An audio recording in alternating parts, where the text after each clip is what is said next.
Now we are going to see high level language. High level language was developed in the mid of 1950s. Okay, mid of 1950s means in between, middle of the month. Okay, so it is, this language is widely used by the programmers to communicate with the computer. This language is, high level languages is widely used by the programmer to communicate with the computer. So widely means what? Overall the world. Okay. Unlike symbolic language, symbolic language is we have seen in low level languages symbolic language, no. So unlike that, the high level languages use a combination of English words, mathematical symbols, and all we are using. Okay. In a symbolic code, what are the things we have used? We have used 4 letters keyword, add, sub, multi, like that. So, but not like that. In high level language, we are using English words and also mathematical symbols called plus, minus, asterisk, and all is there, no. This and all we are using in high level languages. It is easier to learn, okay, but it has a unique rule called syntax. What is it? Syntax. Syntax. So it is the unique rule. With this syntax only we can write the program. Okay. Some of the high level languages now are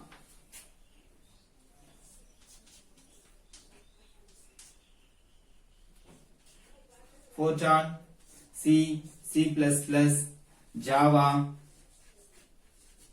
C Sharp, next Python, and so on.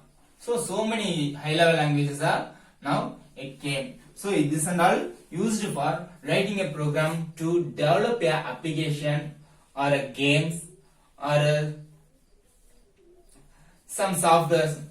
This and all developed through these languages only. Though it is the basic language is C. So here we can learn more about the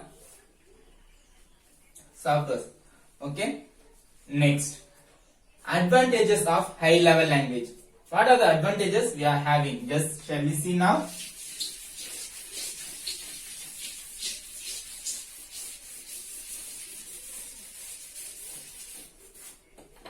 It is user friendly.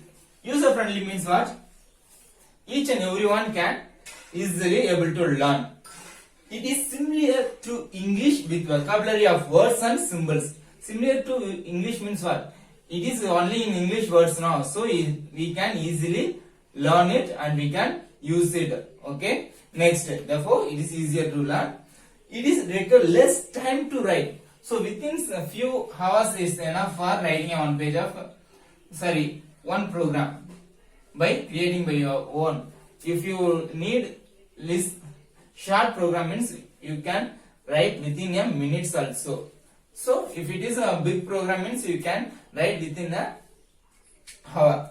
Next, it is easy to maintain. We can easily maintain the program because if we know the coding properly means we can know where is the bug will come.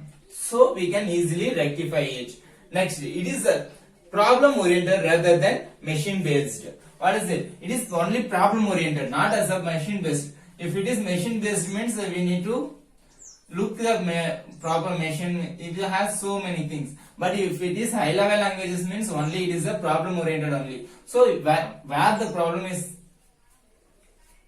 coming, we can solve in that particular place itself. It is a machine independent.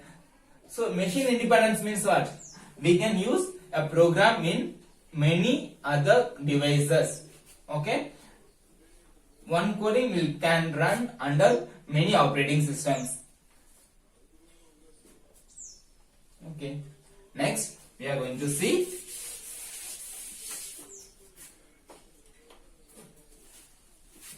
software and its type.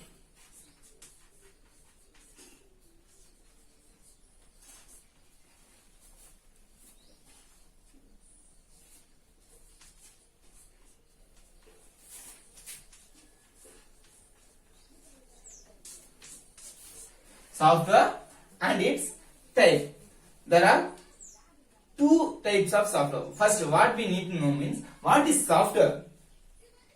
Software, the instruction given to the computer to perform a task is software. Okay, through the software only we can do the works. Just look, a set of instruction given to the computer in the form of program to do desired work is known as software. What is it? We need to give some work. Desired work we have already decided what we are going to give through the program.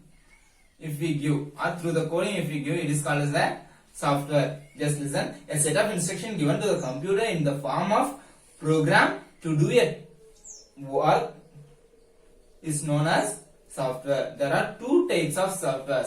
One is system software, another one is application software.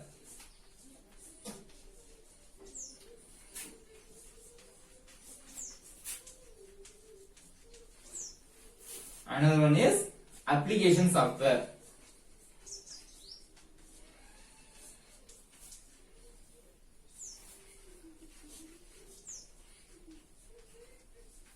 Okay, system software and application software. What are the things? Just listen. Software and its type.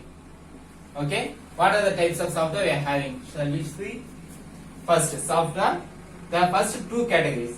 One is system software, another one is application software. What is it? System software, another one is application software. First one, in system software there are two categories. One is operating system, another one is utilities. One is what? Operating system, another one is utilities. But application software, main thing is three categories. One is word processor, DBMS, electronic spreadsheet. Okay, word processor means what? We are using for word typing now. That is a word processor. DBMS for storing the databases. Next, electronic spreadsheet for mathematical calculations. So just first we are going to see about the operating system. Operating system means what are the operating system you have now? MS-DOS is the basic operating system. After that, Windows 98.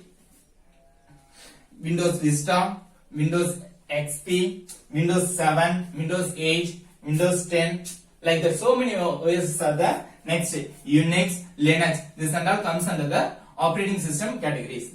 In utilities, there are two subdivisions. One is editors, another one is translators. One is what? Editor, another one is translator. Next, application software I have some. Next, just look.